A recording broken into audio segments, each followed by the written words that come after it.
why the Suzuki Carry is the perfect farm truck. First, small but mighty. This K-truck squeezes through tight farm paths with ease, but it's still roomy inside thanks to its tall roof design. In the back, you've got a 6.5-foot by 4.3-foot bed that can haul 770 to 880 pounds of cargo. You also can add a rack, tarp cover, or tool storage to handle everything from crops to tools to building materials. Second, four-wheel drive for any terrain. With optional four-wheel drive, the Carry handles muddy fields, slippery slopes, and rough trails like a champ.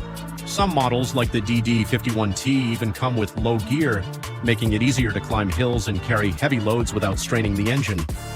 Up front, certain models feature McPherson struts or wishbone suspension for better stability, while the rear leaf spring setup with a solid axle boosts durability and load capacity. Finally, fuel-efficient and easy to maintain. Powered by a 660cc engine, the Carry gets 35 to 42 miles per gallon, making it far more fuel-efficient than bigger trucks. Some models, from the late 90s on, come with electronic fuel injection, improving fuel economy even further. And when it comes to repairs, parts for 1991 to 1999 models are easy to find and affordable. Compact, capable, and cost-efficient, Suzuki Carry is the farm truck that just makes sense. What's new with the 10th-gen Suzuki Carry? At first glance, it's still a compact K-truck, but this upgrade packs a punch. First, it's bigger, 100 millimeters longer and 80 millimeters wider than before. That means a roomier cabin, more comfort for the driver, and a larger cargo bed for extra hauling capacity. Next, it finally has a real hood. This isn't just for looks. It makes maintenance easier by giving quick access to things like coolant and brake fluid. The engine is positioned right under the front seats instead of in the middle.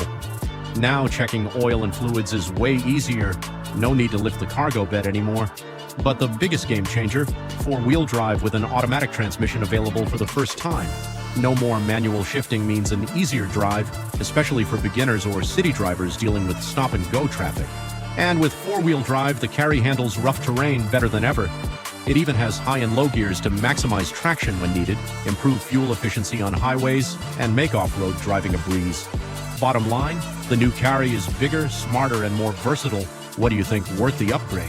1999 Suzuki Carry. What's new compared to older models? The 1999 Suzuki Carry was one of the first key trucks of the modern era, featuring several key improvements over older models. First, let's talk about the front-end design. Unlike the older K-trucks with a flat front, this one has a more forward-tilted cab. And for the first time, it actually has a hood. It gives you easy access to the coolant, windshield washer fluid, jack, and brake fluid. Speaking of brake fluid, in older models, the reservoir was inside the cabin. But now that space is taken up by an air vent and a speaker. Another major improvement is maintenance. The engine is now positioned right under the front seats. That means no more lifting the entire truck bed just to check the oil. Everything is much more accessible, making maintenance a whole lot easier. And then there's fuel efficiency. The 1999 Suzuki Carry comes with an electronic fuel injection system, replacing the old carburetor setup. This upgrade means better fuel economy, with an average of around 40 miles per gallon.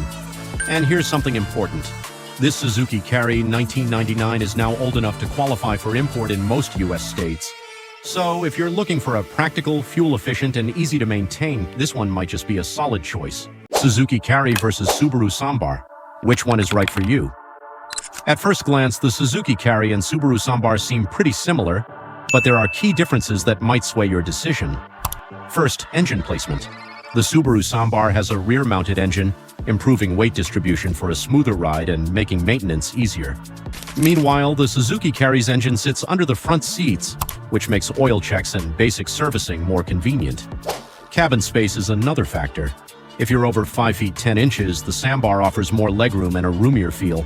The Carry is a bit tighter, but post-1999 models improve driver comfort. In terms of performance, both have fuel-injected 660 cubic centimeter engines. The Sambar's supercharged version delivers up to 58 horsepower, offering better acceleration. The Carry, with 42 horsepower, is less powerful but still reliable for daily hauling. Lastly, maintenance. The Suzuki Carry generally has better parts availability, making repairs easier and often cheaper. So if you want extra space and power, go for the Sambar. If easy maintenance and reliability matter more, the Carry is a solid pick. Which one fits your needs?